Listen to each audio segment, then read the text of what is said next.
바른정당과의 통합과 관련해 안철수 대표의 재신임을 묻는 국민의당 전당원 투표 결과 찬성 의견이 74.6%로 나왔습니다. 하지만 통합 반대파는 투표율이 23%에 그친 것을 두고 당원 다수가 사실상 반대한 거라며 안 대표의 사퇴를 요구하고 나섰습니다. 국립과학수사연구원의 1차 부검 결과 숨진 고준희 양의 양쪽 갈비뼈가 2개 이상 부러졌던 걸로 확인됐습니다. 국가수가 외부 충격으로 인한 사망 가능성을 배제할 수 없다고 밝혔는데 아버지 고 씨와 내연녀는 관련 혐의를 부인하고 있습니다. 다스의 격리 직원 조모 씨가 조력자 이모 씨와 횡령한 금액은 알려진 것처럼 애초 80억 원이 아닌 110억 원이고 여기 이자가 더해져 문제의 자금은 총 125억 원이었던 것으로 JTBC 취재 결과 확인됐습니다. 그런데 조 씨와 이 씨는 이 중 5억 원만 생활비 등으로 사용하고 나머지 120억 원은 고스란히 보관한 걸로 파악돼 회사 차원에서 관리한 비자금 가능성이 제기됩니다. 모임이나 행사 때 찾는 이른바 파티룸에서 눈에 띄지 않는 곳에 CCTV가 숨겨져 있어 논란입니다. 손님들이 볼 수 있는 곳엔 가짜 CCTV가 달려 있었고 진짜 CCTV는 은밀한 곳에 설치돼 있었는데 경찰이 조사에 나섰습니다. 2018년에 문을 여는 내일 전국 대부분 지역에서 새해 첫 해돋이를 볼 수 있을 전망입니다. 전국의 해맞이 명소는 몰려드는 사람들로 벌써부터 북적이고 있습니다. JTBC 뉴스룸 지금 시작합니다.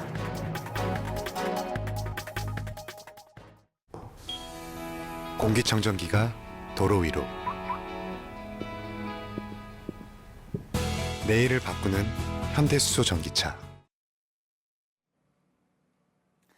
2017년도 이제 몇 시간 남지 않았습니다. 전국 해맞이 명소에는 벌써부터 새해를 뜻깊은 곳에서 맞으려는 사람들로 붐비고 있습니다. 대표적인 해맞이 명소죠. 포항의 호미곶 연결합니다. 윤도열 기자. 윤 기자 뒤로 사람들이 꽤 보입니다.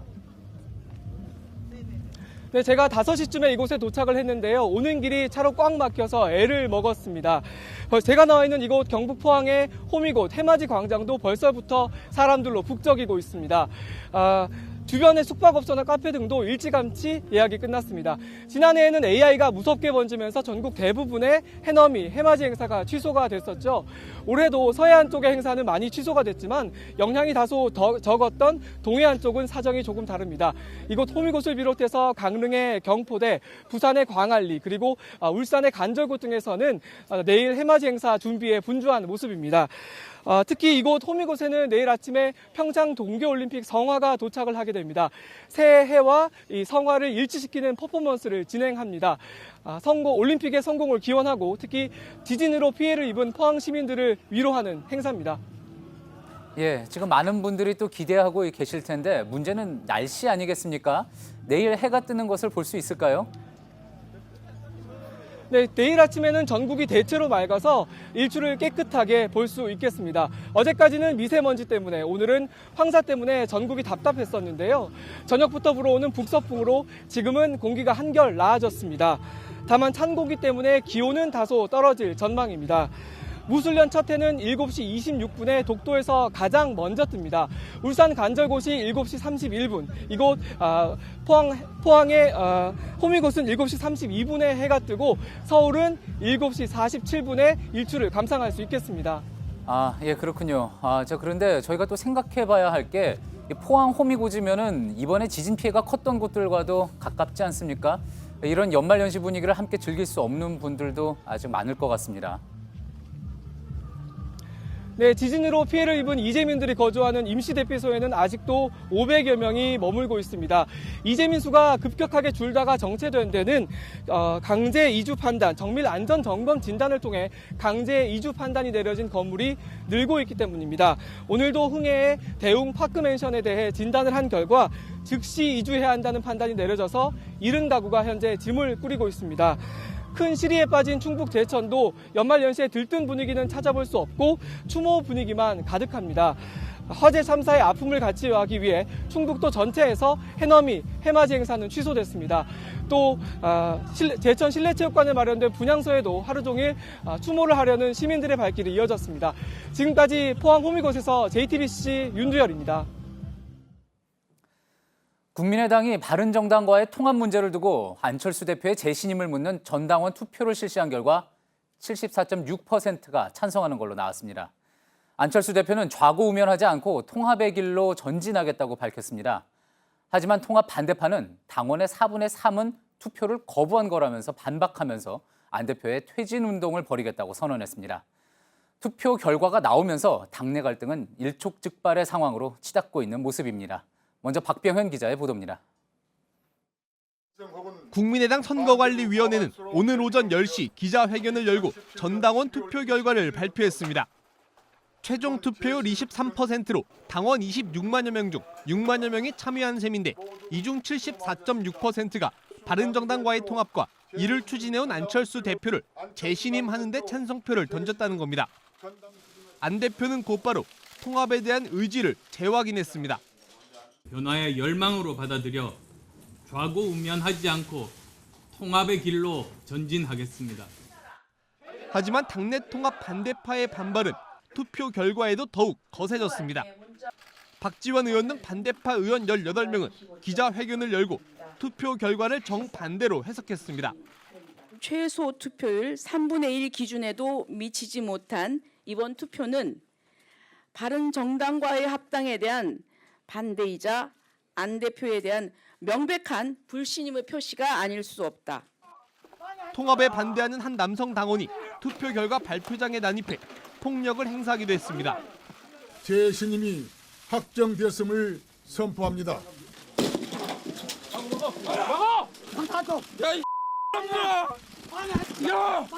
나 죽으면 안철수가 돈이 그리 많냐?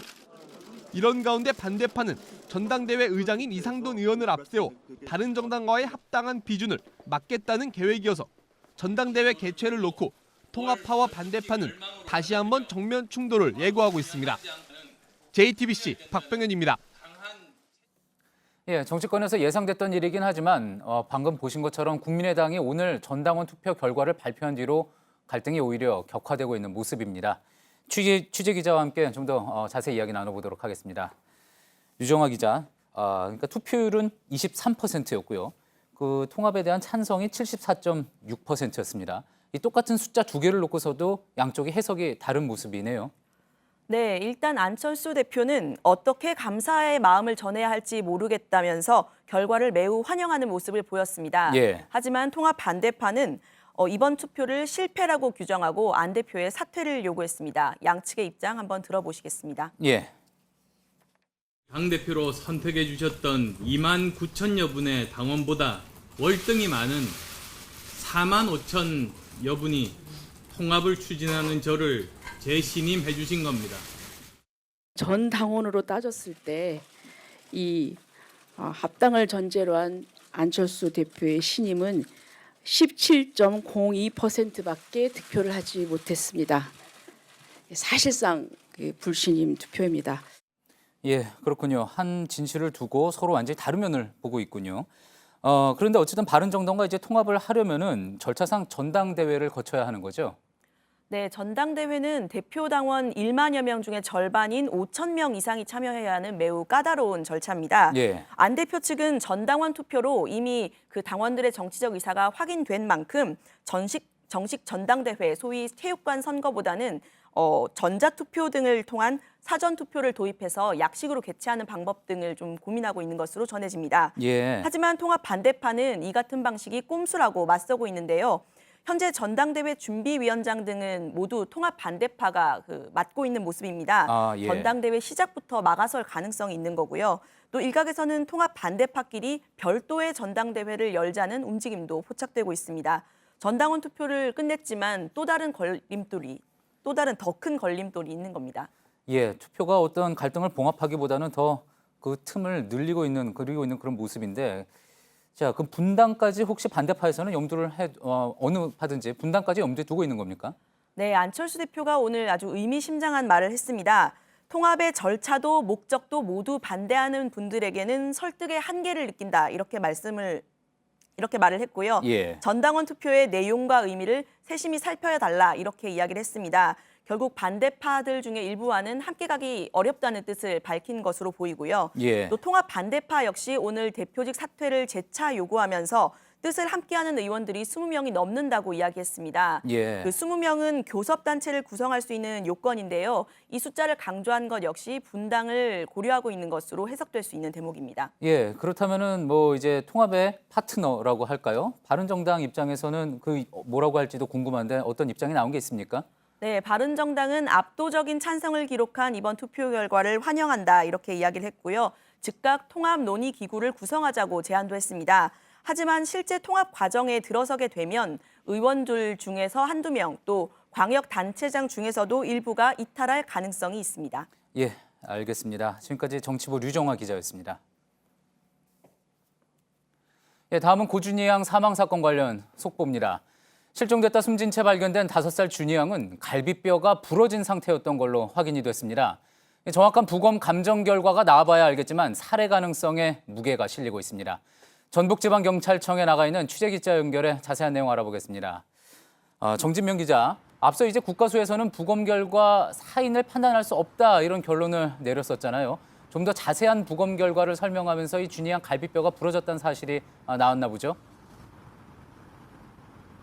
네, 국립과학수사연구원은 부검 결과 준희 양의 양쪽 갈비뼈 뒤쪽에서 2군데 이상의 골절이 확인됐다고 밝혔습니다.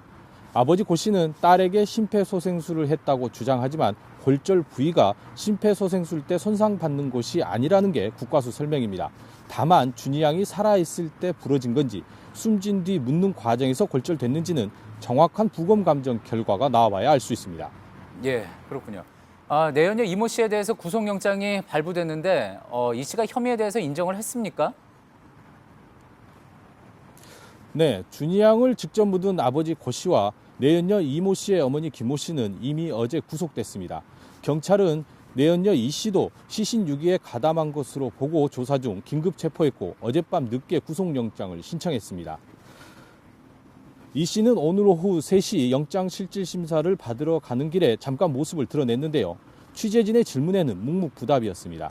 영장은 오후 5시 40분쯤 발부됐습니다. 하지만 이 씨는 여전히 혐의를 부인하고 있는 것으로 알려졌습니다. 시신을 묻은 곳에 같이 있지 않았고 자신은 나중에 알았다는 주장을 굽히지 않고 있습니다. 이 씨의 어머니 김 씨도 자신이 고 씨와 함께 시신을 묻었지만 딸은 몰랐다고 진술하고 있습니다. 예, 내연녀 이 씨는 혐의를 계속 부인을 하고 있지만 그래도 아버지 고 씨 진술을 하면서 또 그 진술 내용도 조금씩 변하고 있잖아요. 이 부분이 지금 수사에 도움이 좀 되고 있습니까? 네, 그렇습니다. 사실 이 씨에 대해 영장을 신청할 수 있었던 것도 아버지 고 씨가 진술을 바꿨기 때문입니다. 고 씨는 당초 4월 26일 준희 양의 진료를 부탁하며 이 씨의 어머니 김 씨에게 맡겼는데 저녁에 돌아와 보니 숨져 있었다고 진술했습니다. 하지만 이어진 조사에서는 당일 아침 자신의 차 안에서 준희 양이 숨져 있는 걸 발견했고 김 씨의 집에 시신을 맡겼다가 밤에 묻었다고 번복했습니다. 이 과정에서 이 씨도 준희 양이 숨진 사실을 이미 알고 있었다는 겁니다. 한편 부검이 끝난 준희 양 시신은 친어머니가 인계받아 가족들만 있는 자리에서 화장을 마치고 연결식을 마친 것으로 확인됐습니다. 예, 지금까지 전북지방경찰청에서 정진명 기자였습니다. 네, 올해 마지막 날 안타까운 사고도 있었습니다. 광주의 한 아파트에서 불이 나 어린 3남매가 숨졌습니다. 아이들 엄마는 술에 취해 라면을 끓이려 했다더니 다시 담뱃불을 잘못 끈 것 같다고 번복했습니다. 구석찬 기자입니다. 아파트 베란다가 새까맣게 그을렸습니다. 유리창은 깨지고 내부는 녹아내렸습니다. 광주광역시 북구 두암동의 한 아파트에서 불이 난 건 오늘 오전 2시 반쯤입니다. 소방대원들이 25분 만에 불을 껐지만 4살과 2살 된 두 아들과 생후 15개월 된 딸이 방에서 숨진 채 발견됐습니다. 어머니 22살 정모 씨는 팔과 얼굴에 화상을 입은 채 베란다에서 구조됐습니다. 정 씨는 최초 경찰에서 술에 취해 라면을 끓이려다 깜빡 잠이 들었다고 말했습니다. 하지만 냄비를 쓴 흔적이 없는 것으로 밝혀지자 이불에 담뱃불을 비벼 껐다고 진술을 바꿨습니다. 경찰은 감식 과정에서 직접 방화 흔적은 찾지 못했다고 밝혔습니다. 정 씨는 이혼 후 별다른 직업 없이 아이 셋을 부양해 왔습니다. 오늘 새벽엔 불이 나기 30분 전 만취 상태로 귀가하다 이혼한 남편과 통화를 했고 육아 문제로 다툰 것으로 알려졌습니다. 이 집은 심각한 생활고를 겪었지만 이웃 중에 누구도 이런 상황을 알지 못했습니다. 애들한테 소리 지르고 막 악수고 막 이러고 딱히 결혼은 없었고요. 경찰은 숨진 아이들에 대한 부검을 실시하고 현장 감식을 통해 범죄 관련성을 조사하고 있습니다. JTBC 구석찬입니다. 장애인 특별 전형을 악용한 입시 부정 사건의 파장이 커지고 있습니다. 대학 두 곳에서 적발된 부정 입학생 4명이 브로커에게 1억 2천만 원을 건넨 사실이 확인됐습니다. 수능 볼 때 허위 문서로 혜택도 받았습니다. 유한울 기자입니다. 지금까지 장애인 특별 전형으로 부정 입학한 사실이 확인된 학생은 고려대생 1명, 서울시립대생 3명입니다. 이들은 2013년과 2014년 위조한 장애인 증명서를 내고 특별 전형에 응시했습니다. 증명서를 위조해준 건 서울 대치동의 입시 브로커 A씨입니다. A씨는 6급 시각 장애인이었습니다. 자신의 장애인 증명서에 학생들의 개인정보를 넣어 가짜 증명서를 만들어준 겁니다. 그 대가로 1인당 약 3천만 원씩을 챙겼습니다.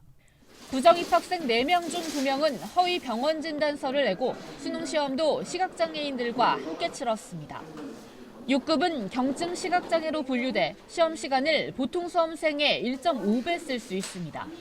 경찰은 이 부분에 대한 조사와 함께 공문서 위조 등의 혐의로 학생 4명을 입건할 방침입니다. A씨 외에도 다른 브로커 1명이 부정 입학에 개입한 정황도 포착됐습니다. 경찰은 이들이 개입한 부정 입학 사례가 더 있을 것으로 보고 수사 범위를 넓히고 있습니다. 교육부도 현재 진행 중인 장애인 특별전형 합격자 실태 조사를 수능 부정 응시 여부로까지 확대할 방침입니다. JTBC 유한울입니다. 다스 비자금 의혹 수사는 오늘도 이어지고 있습니다. 수사의 초점은 격리 직원 조모 씨가 120억을 횡령한 게 개인 비리인지 아니면 회사 비자금을 위한 것인지 여부입니다. 저희 취재 결과 조 씨와 조력자 이모 씨가 비자금으로 의심된 돈에서 개인적으로 쓴 건 5억 원 정도로 파악됐습니다. 그러니까 대부분의 돈을 묻어둔 셈입니다. 이지혜 기자입니다. 지난 2008년 정호영 특검은 다스의 격리팀 여직원 조모 씨가 120억 원의 회사 자금을 횡령했다며 개인 비리로 결론 내렸습니다. 조 씨 등은 80억 원을 횡령한 뒤 금융상품에 투자를 해서 120억 원으로 불린 것으로 알려졌습니다. 하지만 검찰에 따르면 당시 조 씨 횡령액은 80억 원에서 110억 원으로 늘었고 이 돈에 이자 15억 원이 붙은 125억 원이 문제의 자금으로 판단됐습니다. 특히 125억 원 중에서 5억 원은 조 씨와 협력업체 격리과장 이모 씨가 유흥비와 생활비 등으로 사용한 것으로 파악됐습니다. 나머지 120억 원가량을 이 씨와 이 씨 지인의 계좌에 나눠서 보관한 겁니다. 당시 특검팀은 회사 차원의 횡령인지 여부를 파악하기 위해 수사를 이어갔지만 추가 증거 확보는 하지 못했다는 입장인 걸로 전해졌습니다. 결국 개인적으로 사용한 돈은 5억 원뿐이고 나머지 120억 원은 묻어둔 셈이라 그 배경이 의문입니다. 앞서 이 씨는 특검 수사 도중 다스의 요청으로 이 돈을 돌려줬다고 JTBC에 밝혔지만 실제로 전부 돌려줬는지는 확인되지 않았습니다. 특히 다스는 거금을 횡령한 직원 조 씨를 다른 부서로 이동시켰을 뿐 검찰 고발이나 민사소송 등 아무런 조치도 하지 않았습니다. 결국 120억 원은 조 씨 등이 섣불리 운용할 수 없는 자금, 회사 차원에서 조성되고 관리된 비자금일 가능성이 커지고 있습니다. 서울 동부지검의 다스 수사팀도 조 씨 등의 개인 횡령액을 특정하는 작업을 진행 중입니다. JTBC 이지혜입니다. 네, 수사팀은 격리팀에서 일했던 관계자들을 잇따라 불러 조사하고 있습니다. 오늘은 이명박 전 대통령의 국회의원 출마 때부터 인연이 있던 정 격리팀장 정모 씨를 소환했습니다. 서울 동부지검의 취재 기자 연결합니다. 서준석 기자, 오늘 수사는 어떻게 진행되고 있습니까? 예, 수사팀은 올해 마지막 날인 오늘도 다스 전 격리팀장을 지냈던 정모 씨를 소환했습니다. 정 씨는 앞서 저희 JTBC와 실명 인터뷰를 했던 최동영 전 격리팀장의 전임자입니다. 정 씨는 지난 1996년 이명박 전 대통령이 종로구 국회의원에 출마했을 당시 캠프의 회계 실무를 맡았습니다. 또 다스가 BBK에 190억 원을 투자했을 당시 실제 송금 업무를 맡은 인물이기도 합니다. 오늘 검찰은 BBK와 이 전 대통령의 관계에 대해 캐묻는 한편 경리팀 막내 직원 조모 씨에 대해서도 물은 것으로 파악됐습니다. 검찰은 정 씨를 상대로 경리팀 막내 직원이었던 조 씨가 혼자 거액을 횡령할 수 있을 만큼 다스의 회계 체계가 허술했는지, 감사 체계와 보고 체계는 어땠는지 등을 조사한 것으로 알려졌습니다. 또 조 씨를 도와 돈 관리를 했던 하청업체 경리 직원 이모 씨와 조 씨의 관계에 대해서도 물은 것으로 파악됐습니다. 다스의 전 경리팀 간부들이 잇따라 검찰 소환 조사를 받으면서 조만간 조 씨에 대한 소환도 이뤄질 것으로 보입니다. 지금까지 서울 동부지검에서 JTBC 서준석입니다. 모임을 하는 사람들에게 공간을 빌려주는 파티룸. 연말이라서 이용하는 분들 계시죠? 그런데 이 파티룸에 눈에 띄지 않는 곳에서 CCTV 녹화가 되고 있어 논란입니다. 네, 모두가 볼 수 있는 곳에 CCTV가 있긴 했습니다. 하지만 이건 가짜였고 진짜 녹화가 되는 건 은밀한 데 따로 있었습니다. 여러분이라면 어떠셨겠습니까? 강희영 기자입니다.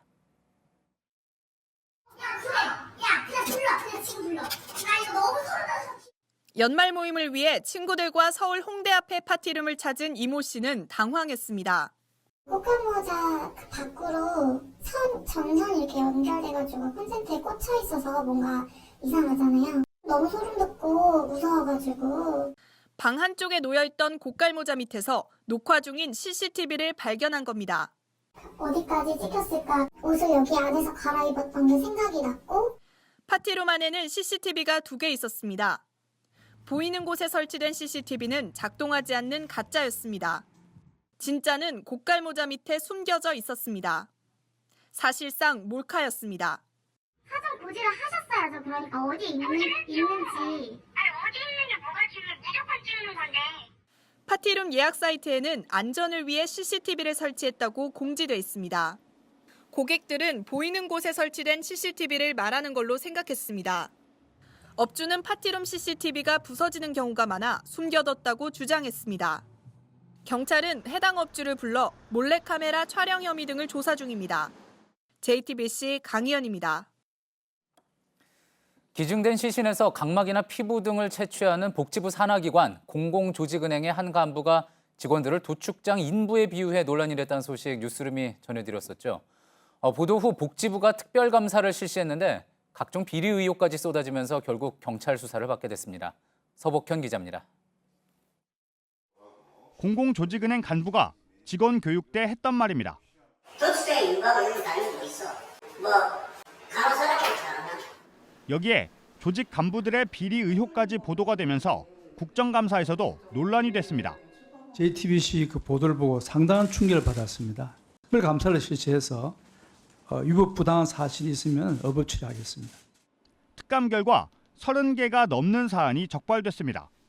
규정을 어겨가면서 직원들 임금은 깎고 간부들 연봉은 올린 걸로 조사됐습니다. 저항하는 직원이 있으면 다른 직원들의 지원금을 볼모로 서명을 강요했습니다.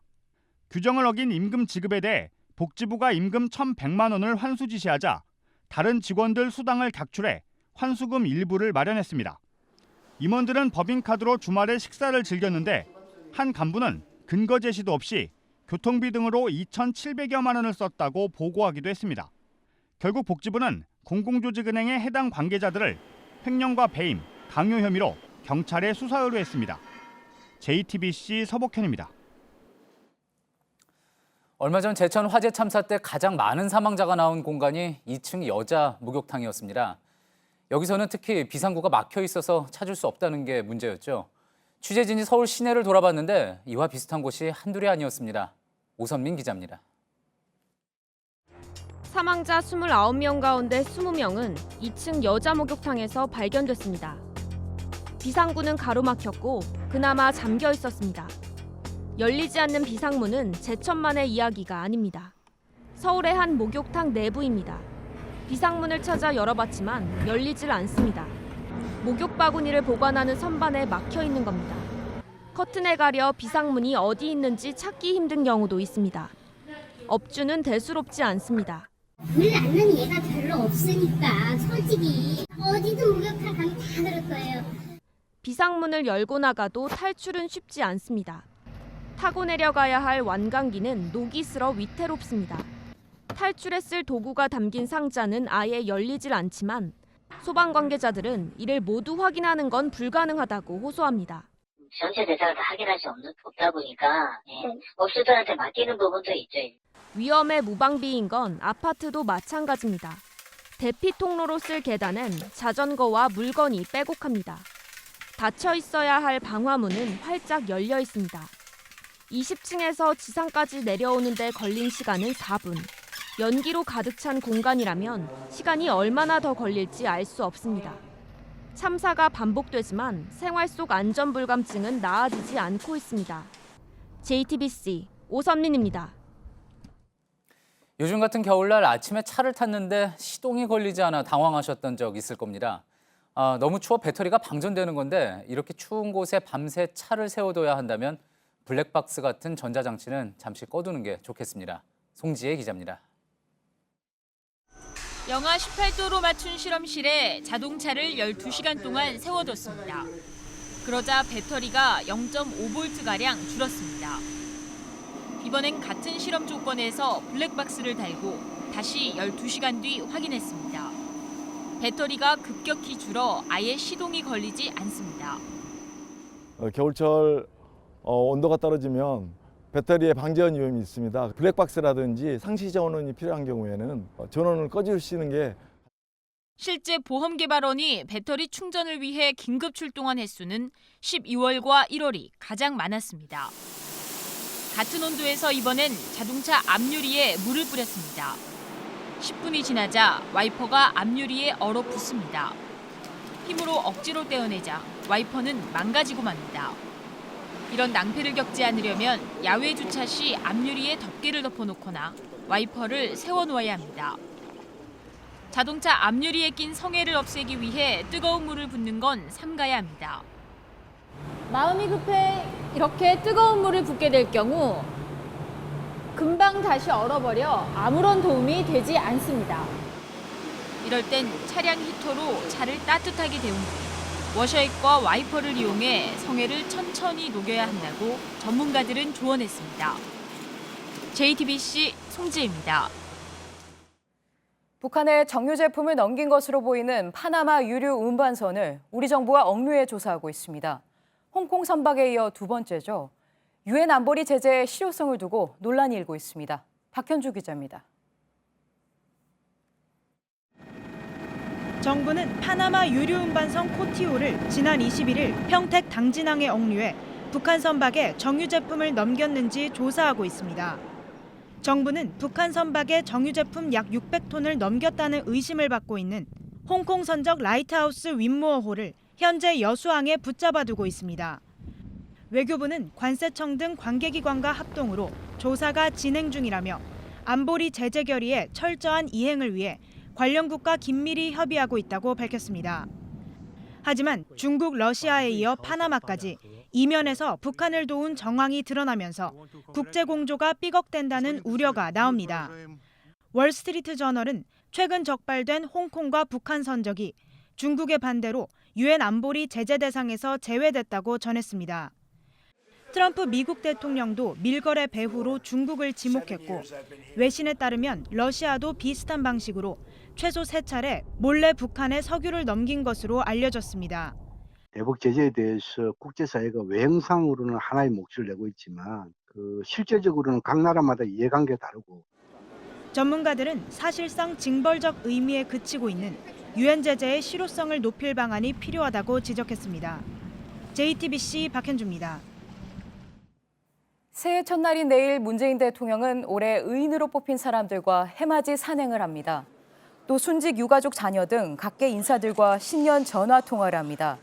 2일에는 청와대에서 신년 인사회를 열고 3일엔 산업 현장을 둘러보고 재개 의견을 들을 예정입니다. 네, 6월 항쟁을 다룬 영화 1987이 연말 극장가에 찾아왔습니다. 평범한 사람들이 용기를 낸 그때의 모습. 촛불로 뜨거웠던 올해의 광장을 떠올리게 합니다. 권근영 기자입니다. 조사관이 책상을 탁 치니 억하고 1987년 1월 한 대학생이 억울하게 숨졌습니다. 사건을 은폐하려는 자들에 맞서 진실을 세상에 알린 사람들이 이어달리기 하듯 등장합니다. 박종철 고문치사 사건에서 6월 항쟁까지를 다룬 영화가 개봉 나흘 만에 140만 관객을 기록했습니다. 야, 그럼 사람이 억울하게 죽었는데 그냥 가만히 있어? 평범한 사람들이 가만히 있지 않으면서 역사의 흐름이 바뀌었습니다.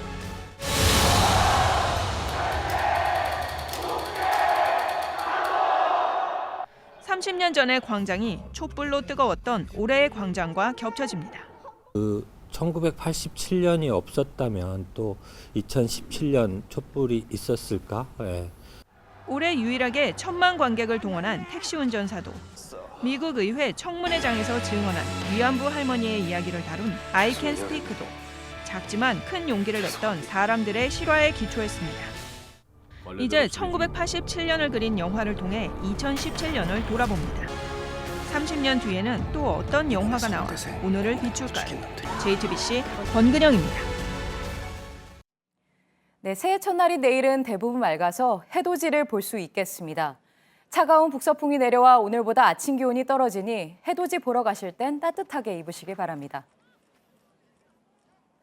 오늘 밤 11시 10분부터는 JTBC 특집 신년음악회 고전적 하루 갈락 콘서트를 보내드립니다. 이어서 자정에는 종로 보신각을 연결해 제아의종 타종 행사도 전해드리겠습니다. 예, 지난 한 해 동안 JTBC는 한국 사회의 뉴스 현장에서 시청자 여러분과 함께했습니다. 그 현장을 끝까지 지킬 수 있었던 건 뉴스룸을 믿고 또 사랑해주신 시청자 여러분 덕분입니다. 고맙습니다. 저희는 내년에도 최선을 다하겠습니다.